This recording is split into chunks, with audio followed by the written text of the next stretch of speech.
So good morning to all. It's good to be here for a Tuesday gathering. 1 hour later, and actually I, even on the East Coast, welcomed that one additional hour today. We will not have the usual format, no breakout groups, because we are just really anxious to present to you what happened when a lot of us attended the United Nations for the Commission on the Status of Women, the annual CSW, which is a part of the UN calendar every year, 2 weeks in the middle of March. And it's the largest women's gathering in the world, I imagine, every year. This was the 69th CSW, International Convocation of UU Women. We started attending in 2018. There were three of us that year, Phyllis and Betty and me. And we just went around to some workshops and learned some stuff. We are now an accredited ECOSOC consultative organization. And so we have 7 passes. We have 7 people that have permission to go on to the UN grounds anytime we want to, any day. And we get 20 additional places at the UN for particular meetings. The last 2 or 3 years, we've had delegations of 10 or 11. This year, we had 25 people together. A number of people new to attending CSW, and those are the people you're going to hear from today. So we have people with background in the UN, but we also have a lot of people who are new to it, who are finding out what it's like to attend UN sessions, to attend the Commission on Status of Women, and to bring back memories, which is what you're going to hear today. Again, mostly from people who were attending their first CSW, which is a very complicated thing to do. It's very crowded, but very exciting. And we have a chalice lighted today. Our chalice is for interdependence, interconnection, and resistance. It's looking like in this country right now, and in the US where I am, not everyone here is from the US, and so others have other challenges within their countries as well. But interdependence, interconnection is something we're going to have to defend, I think, among women. And so that is what our chalice is lighted for today. May we remain together. May we remain able to work across lines of difference, across boundaries, and be together as women and people who identify as women. And may we continue our work.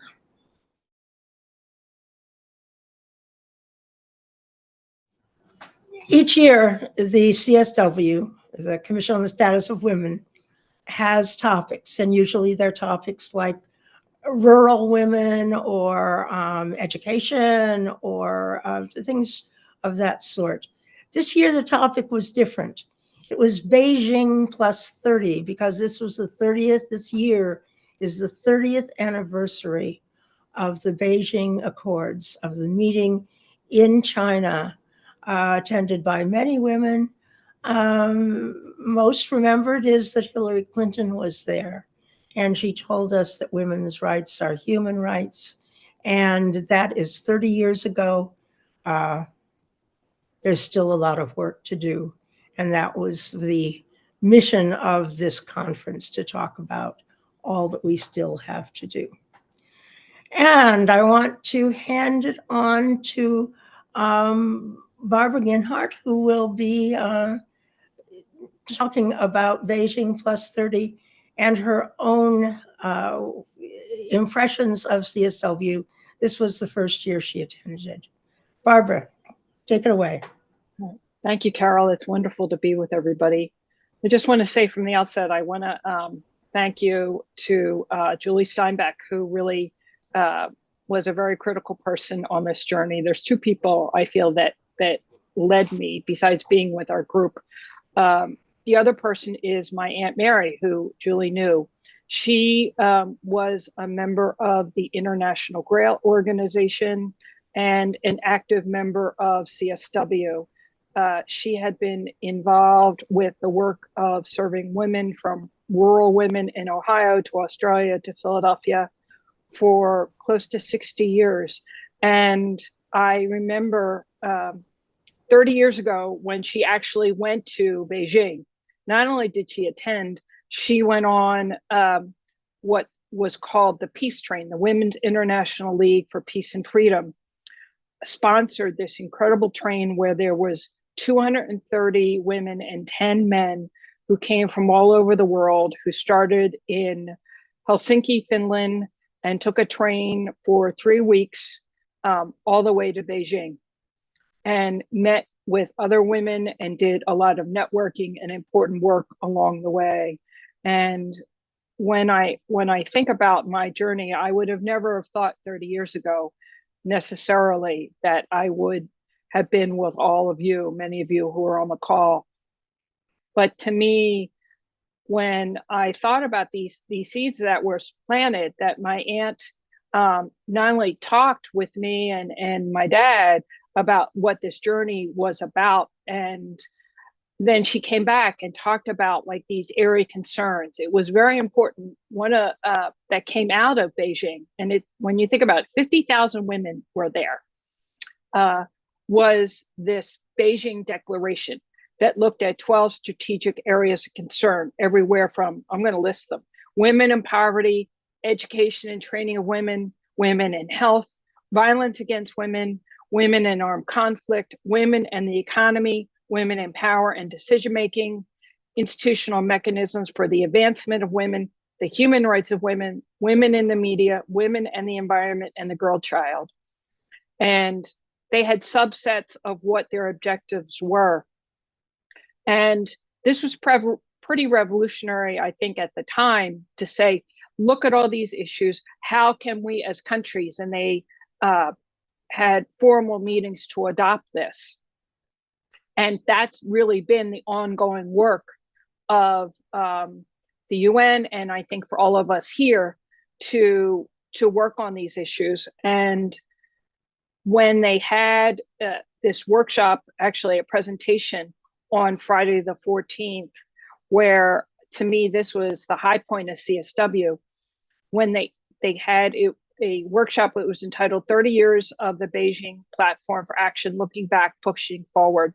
So there was 8 women who had been there, and who had, one of them who was the chair, Patricia Langana, as well as Gertrude Mangela, who had been the Secretary General, who was from Tanzania. Patricia was from the Philippines, to Charlotte Bunch from the US, and from Salma Musabe, who was from Namibia, a whole group of women who talked about what it was like coming together to try to draft this document, and that looking at their different countries as to how things have changed, how have things gotten better, some things haven't, and really what was the work ahead. But I will say something, 2 major things really struck me deeply, was that one of the, I think it was Gertrude Mangela, who talked about how there were 3 women who had been in Beijing 30 years ago. One was from Mexico, one was from Tanzania, and one was from Namibia. And all 3 of these women are now presidents of their countries. I think that's one of the dreams made realized of what CSW and what they can do, as well as actually Gertrude herself talked about how in Tanzania she became the first president, let alone first woman president ever, of the Pan-African Congress. Another woman talked about advances. So I feel like that really, when to me, it was a deeply personal journey being at CSW. to listen and to hear people talk about what was going on in Beijing. And actually, I ended up at the end talking with Charlotte Bunch, who remembered my aunt. And that was pretty incredible. And just talking with a couple of the other panelists about the work they're doing presently. And I feel like that for me, it is deeply personal because I feel like it's part of my legacy. It's how I continue to walk in the world for my aunt, who had dedicated so much of her life to women and to social change work. So to me, what was this journey that the seeds planted long ago, I was incredibly grateful to be together with our community from IWC. The other highlight was our seminar that we spent Saturday and Sunday together talking about the UN, talking about CSW, and the work of the UN and what we as individuals and our specific faith communities, our churches can do. So I just want to thank all of you and saying how inspired I feel by all of you who attended, but by this organization that is doing such important work and a force for good. And I think that we continue to inspire each other and continue to do the work of making this world a better place for all. So thank you. And I'm going to hand it off to Adele. Thank you very much, Barbara. Thank you for your fantastic presentation. I have a video. I put together some of my pictures, and I will try to share with you. It will take about 7 minutes. On the 12th of March, 2025, I embarked with my colleague and good friend, Zsuzsa Barta from Kocsort, Hungary, on a trip to New York to participate in the spring seminar organized by ICUUW, which was timed to coincide with the annual conference of the UN Commission on the Status of Women. ICUUW is a nonprofit organization with a special consultative status, joined this year's CSW event with 23 participants from USA, Canada, Transylvania, Hungary, India, and Bolivia, and organized the spring seminar on the 15th and 16th of March. This year, CSW celebrated the 30th anniversary of the Beijing Declaration and Platform for Action. In 1995, 189 countries committed themselves to promoting gender equality at the Fourth World Conference on Women in Beijing. So the main objective of this year's conference was to look back and take into account the achievements and failures. The presentations and workshops during the 3-week session focused on how gender equality has been achieved over the past 30 years and where little or no progress has been made on this matter. Almost 800 presentations and workshops took place in parallel to the Commission's official sessions in different venues. We followed these through an app as we try to navigate the rich offer. In these workshops, nonprofits from around the world presented projects that sought solutions to challenges such as violence against women, women's access to education, healthcare, the labor market, as well as equal payment. The spring workshop was held in the impressive church of the Fourth Universalist Society, across from New York's famous Central Park. Built in the 19th century, the beautiful church is almost lost in the shadow of the skyscrapers, yet it proclaims the presence of a Unitarian Universalist denomination in the city's diverse landscape. The 2-day meeting also included short presentations and small group discussions on the main theme, an introduction to and around UN institutions, programs, the Agenda 30 Sustainable Development Goals, and the role of ICUUW in promoting the UN's goals within Unitarian communities. The workshop also provided an opportunity for networking, one-to-one conversations, discussion of common goals, and reflection on the future of ICUUW. A highlight of the day was the short commemoration of the Kossuth statue on the afternoon of 15 March. This was a special national holiday for the two of us, and our Hungarian friend Gábor Kis, who lives in New Jersey, joined the group, so the three of us sang the Kossuth song at the feet of the statue. We then visited a Hungarian pastry shop in New York, and were delighted to find that the pastry shop and, in general, Hungarian pastries are very popular among Americans. In addition to the conference and spring seminar programs, we also participated in 2 events at All Souls, the largest UU congregation in New York. One of these was the annual meeting of UUSC, an organization affiliated with the Unitarian Universalist Association, and the other was a joint event organized by All Souls Women's Alliance, with a presentation on the 4th Ward meeting in September in Kolozsvár.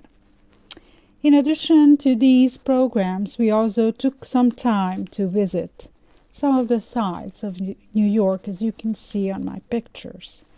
The Statue of Liberty, the Empire State Building, Central Park, Rockefeller Square, Grand Central Station, the 9/11 Memorial, Trinity Church, the New York Public Library, and, of course, the unmissable Times Square were all on display in the glorious New York sunshine. Walking between them, but rather hurrying, we had the feeling that the sun was shining through the skyscrapers in New York. For making our short but very meaningful trip to the U.S. possible, we are grateful for the support we received from ICUUW, the Ferenc Balázs Scholarship Committee, the Hungarian Unitarian Church, and our friend, Karen Still, who welcomed us into her home while we were there. We also thank UNOS for the small gifts that we were able to give to the workshop participants. I would like to thank you, all of you, Tina, Carol, Genya, Julie, Phyllis, and each of you for learning together, for being together.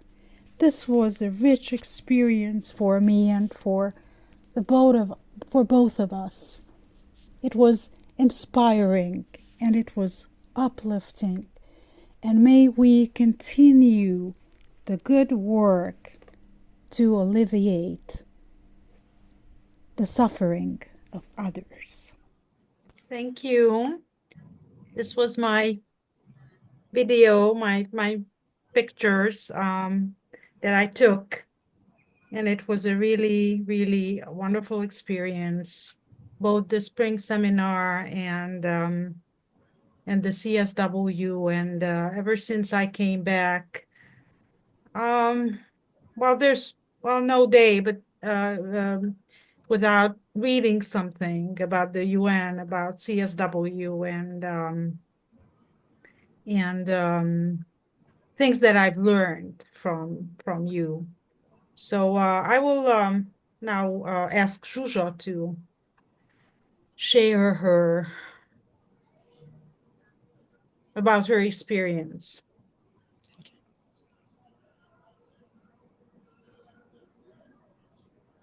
Thank you so much, Adele, and greetings to everyone. This was marvelous. Thank you so much for putting this together. remember all those pictures. I've been there when they were taken, and I am so grateful to be able to be there.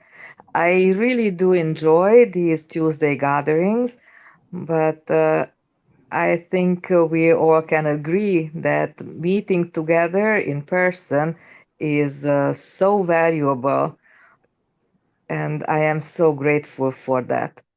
Um, to me, the United Nations was overwhelming. I am so grateful for the spring seminar and the education about the United Nations and all the work women has done in order to elevate the status of women. And I just felt, I have to learn so much about this. And it is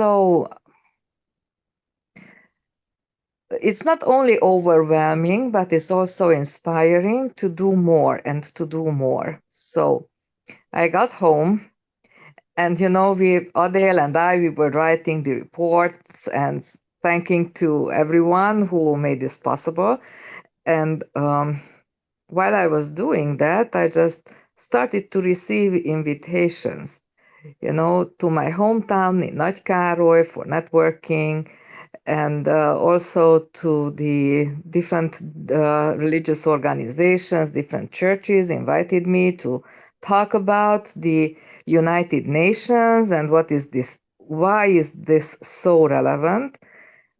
And when we think that, well, we have achieved so much, and I just, I'm a curious person, I just started to uh, dig out data, my own country in Romania, here in Europe. And well, that's definitely true. Uh, uh, Women since Beijing have done so much, but still there is so much to do. So I am overwhelmed, still overwhelmed, and I feel the support of other women. I am so grateful for like Kremlimon, who gave that little souvenir from the Khasi Hills. That is always a conversation starting point because everybody knows New York City, everybody knows America, then the Central Park. But wow, are there Unitarians in India? Are there UUs in Bolivia? Are there other Unitarians? This is so wonderful. And it is so wonderful to be together and to share our life and values and ideas and to work together. And that is valuable, immensely valuable, our support towards each other. So thank you so much for having us. And thank you for your work during these years. And I am just so happy to join. Thank you, Susanna. Thank you. But Adele, a wonderful presentation. I really liked that. I want to hand it off now to a U.S. Unitarian Universalist and Greenwood. Well, good morning, good afternoon, good evening, everyone. And thank you so much for Adele, Zuzha's, and Barbara's presentations. They just highlighted everything that meant so much to me there. I did want to mention one difficulty. For those of us who are hearing impaired, it's a big challenge.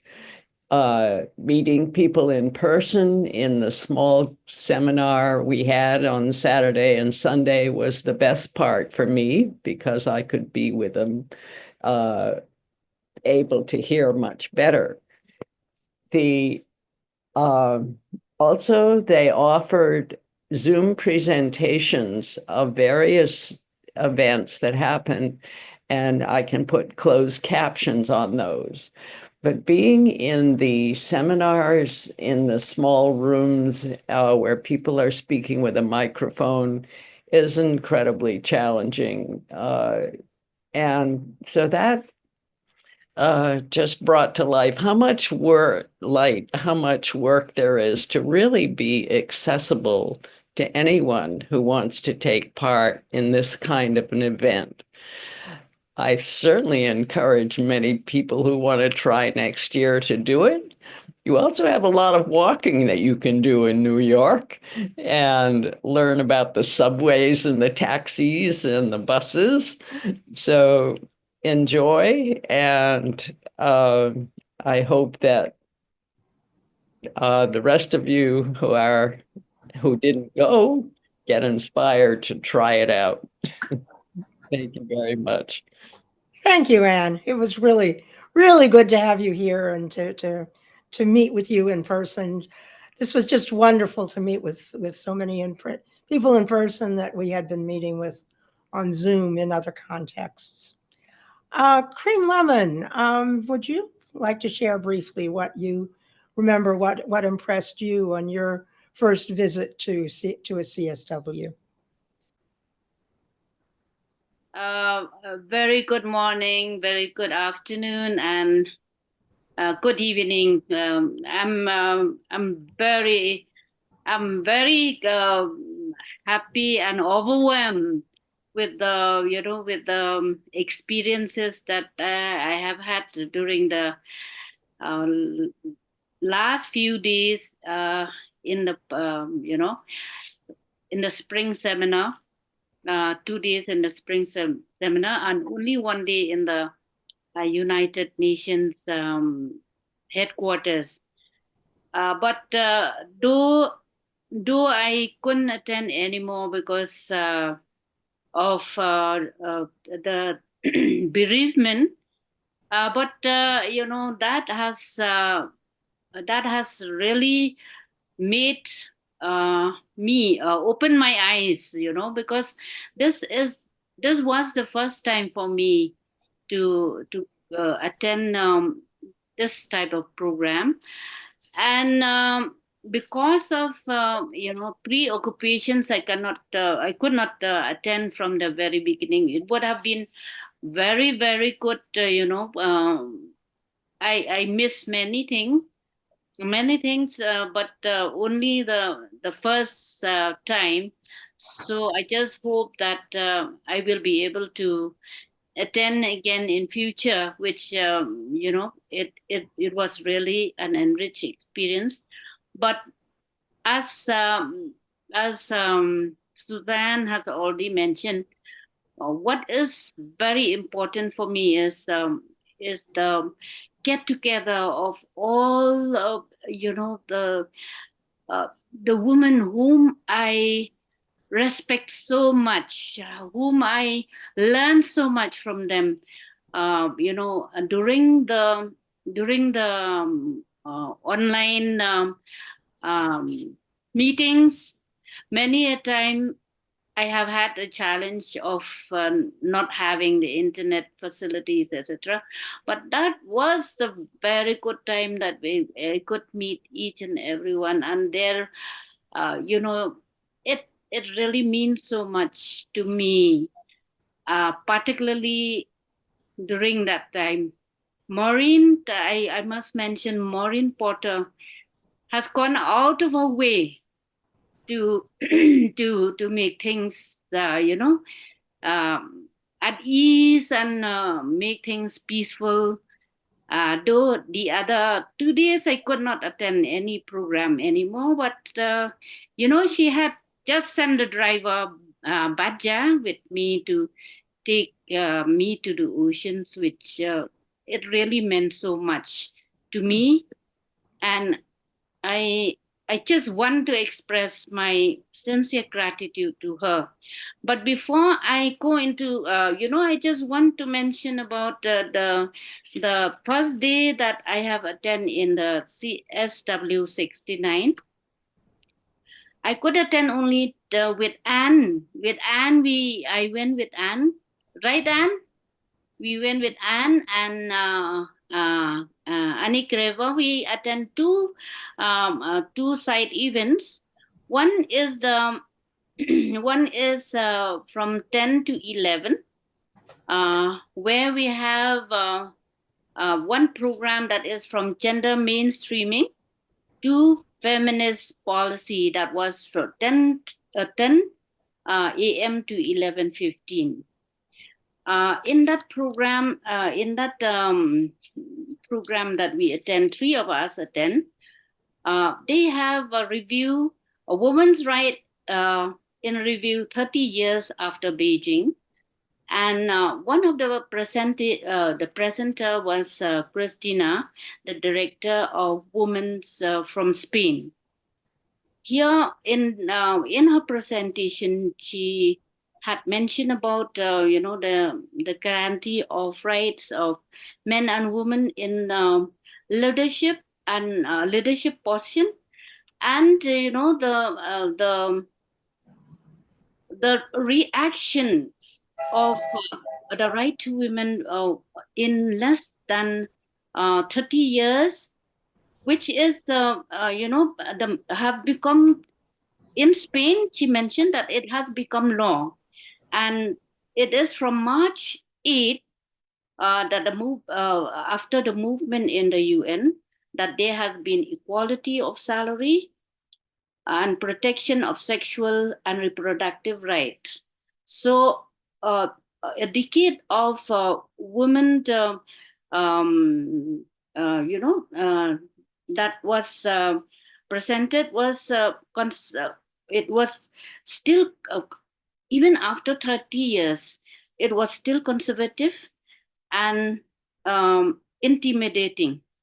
So the proposal of feminist policy is yet to to come to the to mainstream, though half of the population, that is the constant population of the policy comprised of women. And they have mentioned also about the sustainable in salute documents and constructive discourse. This is as mentioned by Christina and some other women from other part of the world, that is from Chile. She also talked about the challenges of women's perspective as Sophia's key development.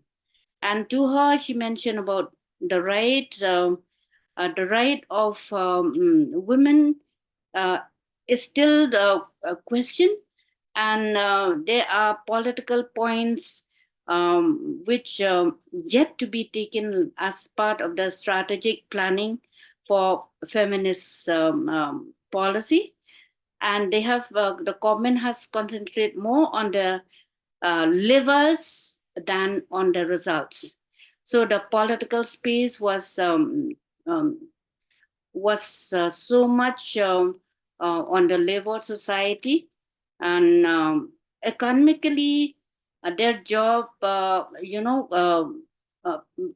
their job valuables, the mother of economic development, were given a time of history, but it is not yet effective, and we still have to work to convince ourselves.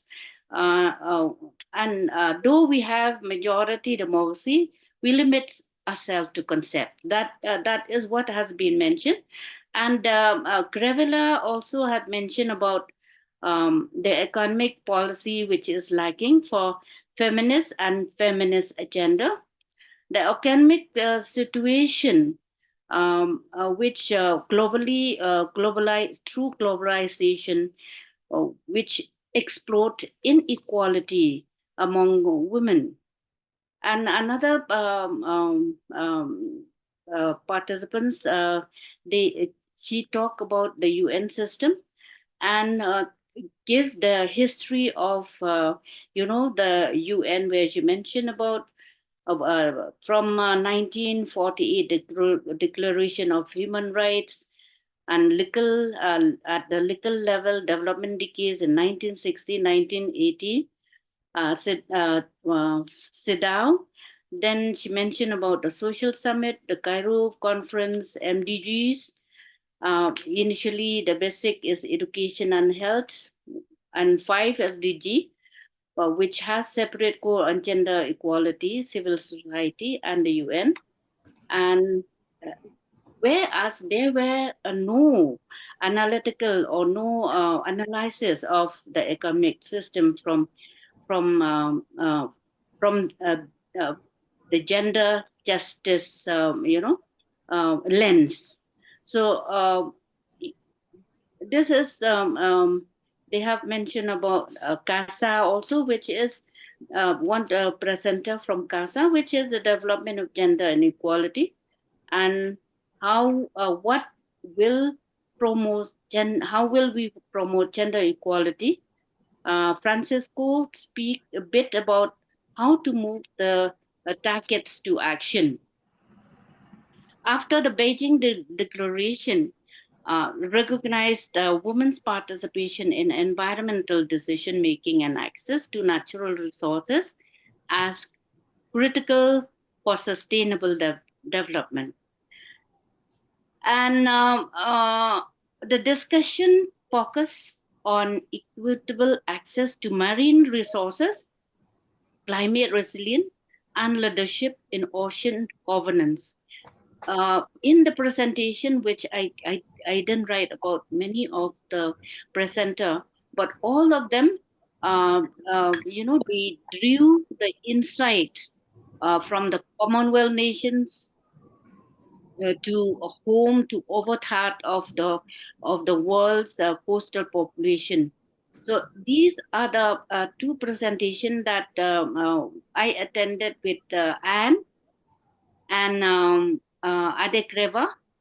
And later after lunch, I was with Phyllis, where Phyllis took me to the to the top of the building, in my headquarters, where I could witness the. Though I know it is empty space of General Assembly, the room of General Assembly, but I could feel the that vibration, which I could well imagine the member states sitting in that main room, to take the decision. My sincere gratitude to you all for what you have done, to enable me to come. Yes, we had expected the two young adults who were supposed to be sponsored by ICUUW. They have been willing to do that, and we from the Sankantay UUNEI also, we had tried to help these young girls to because we want to bring up to the Sankantay or to the women's wing, which they show so much of their enthusiasm to participate in this different program which we had been conducting in the Khasi Hills. But unfortunately, they could not come to the program, and I was the only one from India to come. But yet we have fixed the program, the meeting on 12th of this month, where I will do the presentation to all the women's, all the Sankantay in here in Shillong, which I will share all the enriching experience that I have had when I was in, in New York. Really, I thank to Carol, to Tina, to everyone for really that opportunity that you have taken good care of me, and I can really vouch that I want to come back, and Good. some time. Thank you so much. Thank you so much. And we want you to come back. Cream talked about two young adult women that were planning to come, and that was a visa problem. There are visa problems all around the world. They're getting worse, unfortunately. But we are urging women from outside the US who want to come next year to start working on the visas now. In India, it does take a year to get an appointment with the US Embassy and get that visa in place. So working on it in advance is important. We had several women who wanted to come from Kenya, and they too could not get visas in time to come to the US. In some cases, it was a denial. In some cases, it was the factor of not getting an appointment in time. We have one more presenter, and this is not somebody that was new to CSW. Julie Steinbach has been to several already, and but comes as a great participant and a great networker. And we really appreciate Julie and what she does in bringing people together. Barbara made a reference to that earlier, but Julie is a real pro at helping us be together. Julie, your recollections from this year, please. So, of course, I have so many memorable moments of being in New York for CSW and the seminar with all of you others. And of course, highlights for me, a part of that was that Juja and Adele and Cream Lemon were able to be with us. This was my 4th time at CSW in person, starting in 2019.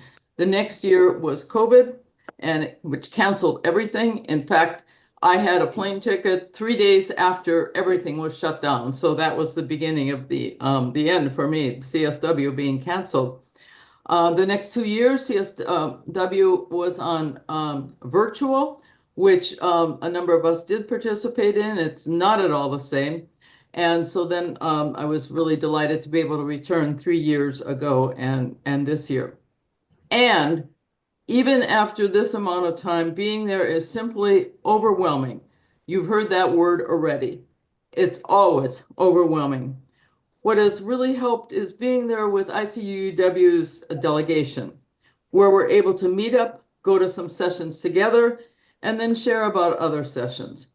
This year, the sharing was enhanced by the extra events generated by the Beijing 30 year, plus, of course, our spring seminar. And it was also more intense because of the vile actions of the current U.S. administration, and which is pushing us out into the streets again. And we did so in New York as well. So Karen has a few pictures from the demonstration on March 12th and a little video. This was the first Wednesday of the 2 weeks, March 12th. This was organized across the street from the UN, starting at what is called the Rolf Bunch Plaza on First Avenue. And it was about 300 women, mostly women, all together, marching for almost an hour along 42nd Street, and then ending at the Dag Hammarskjöld Plaza. We are looking forward to have a big crowd, and we are very excited that so many women are joining us to this rally. It's very important. And I'm excited to just let out some shouts and to scream some chants and words towards the UN in this backdrop, no backlash for women's rights.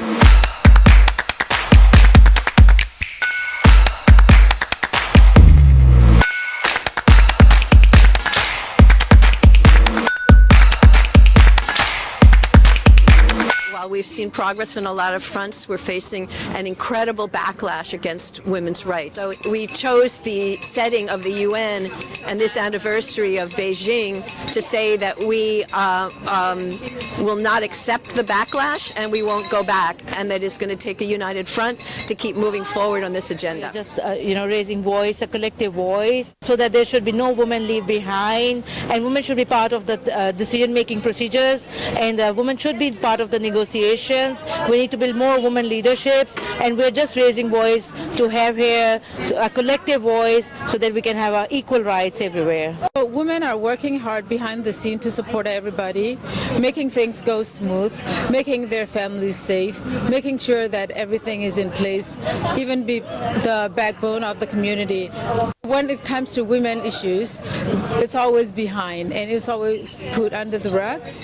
So this is our responsibility as women. If we don't talk about women issues, especially focusing on the women in migration activities, then nobody is better than us to talk about our own issues. It is the discrimination is one kind of challenges for women's, and of course the law when it comes to migrants, women's all over the world. Migrants are present in everything. We are intersectionalized beings, and precisely women's rights are also migrant rights. We have to be aware of what's going on throughout the world globally and help women and girls all over. Women's rights fit into UU principles because we are all about recognizing the inherent worth and dignity of every person, every gender, and every family configuration. We should fight for empowering women in all the fields, not in the high level or political issues, but also in the other fields. We should be careful and we should fight to strengthen enough their voice and their possibilities to be heard and to be in the leadership positions. The time has come to raise the voice of marginalized women across the world.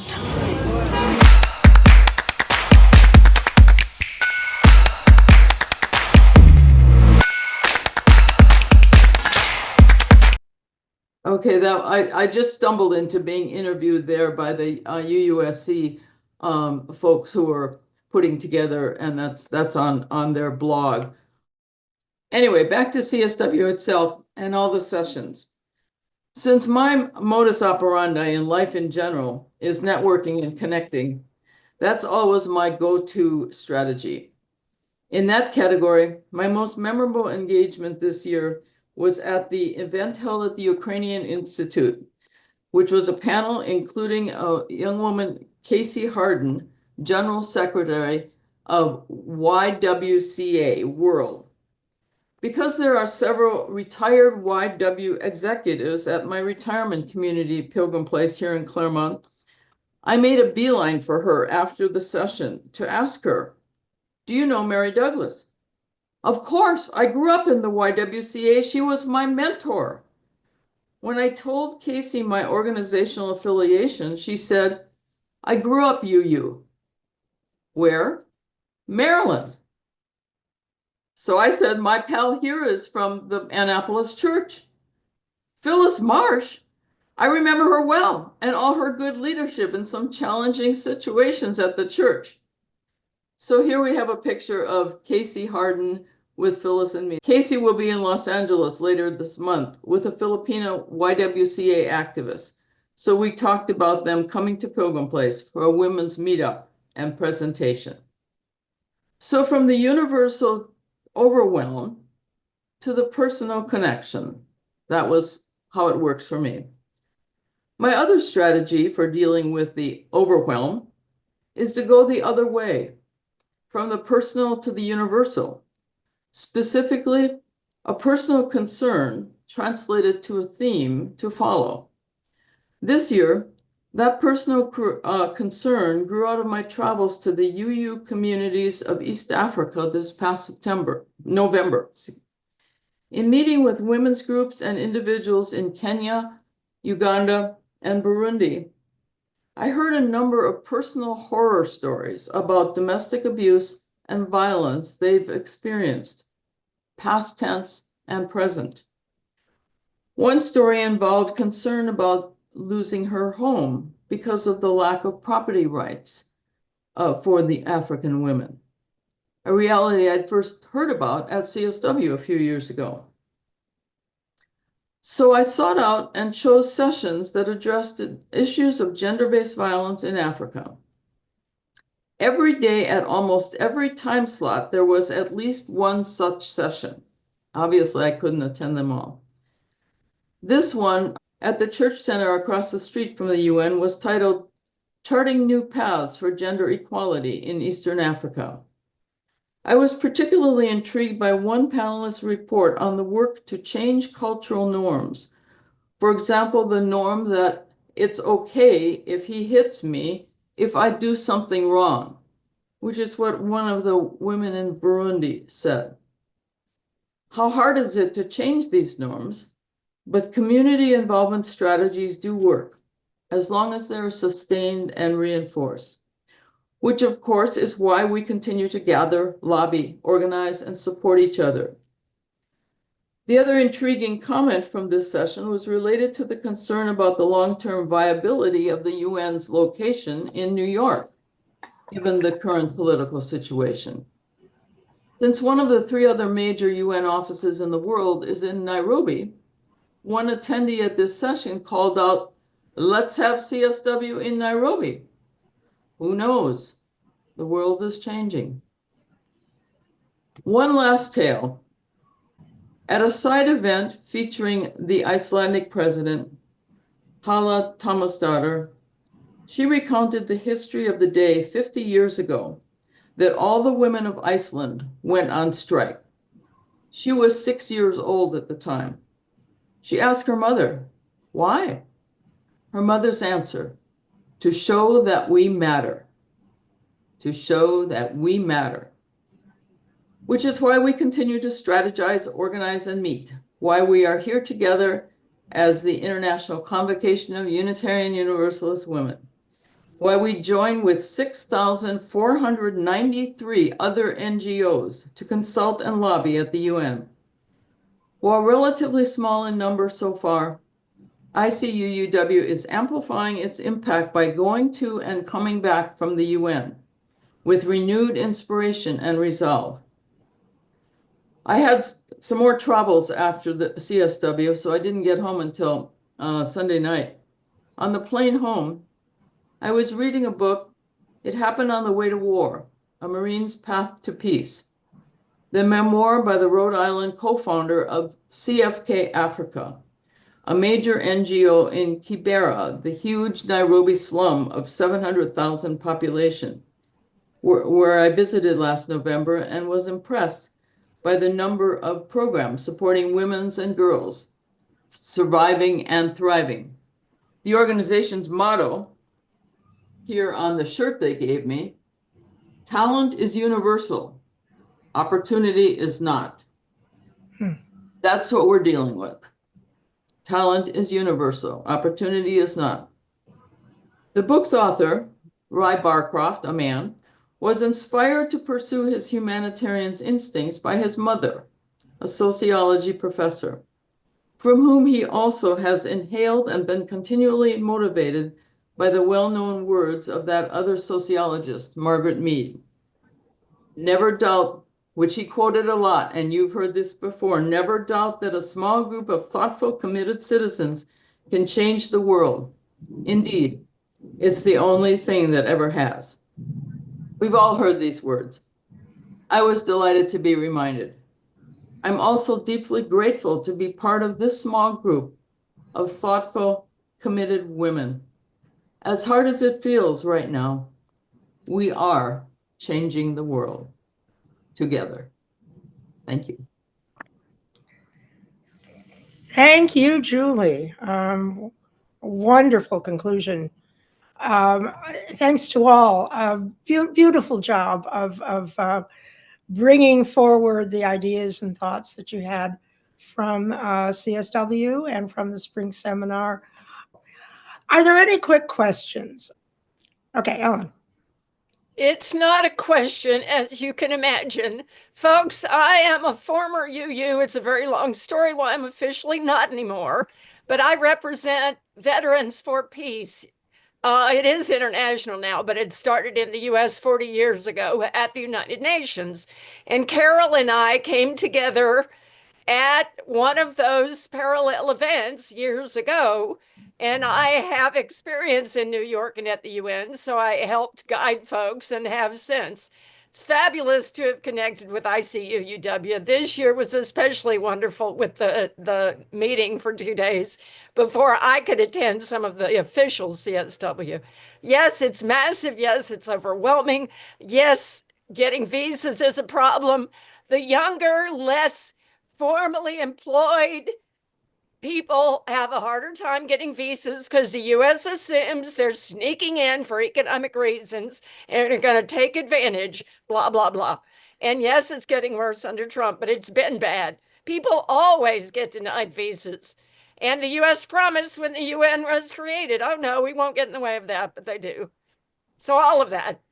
But it's so exciting to keep on working with ICUUW in the connecting to the UN, which from a military veteran standpoint, I have to say, there's two ways for nations to interact. One is with war, and one is with sitting down and being relatively civil to each other. Yes, the United Nations is massively frustrating. It was not created to be able to stop wars, even though it aspires to that. But it's wonderful to interact and connect, and will continue to help folks with just logistics and ideas. And thank you all for being here. It's great. Yes, Ellen is one of the wonderful people in our midst who has a lot of experience and can teach us a lot. And thank you, Ellen. Always good to see you. Always good to work with you. I'm near Boston. I've been a UU all my life, and I'm 93 years old, so I can't be very active anymore, but I just want to thank you all. The UN is so important, and you all are so fantastic. Thank you. And so we will be able to extinguish the chalice, knowing that we carry in our hearts as we go the encouragement, the passion for interconnection that we have at ICUU Women, and the will to resistance that we are needing to develop as we go forward. May we come to a point of peace in the future, but never stop marching, never stop going forward. So be it.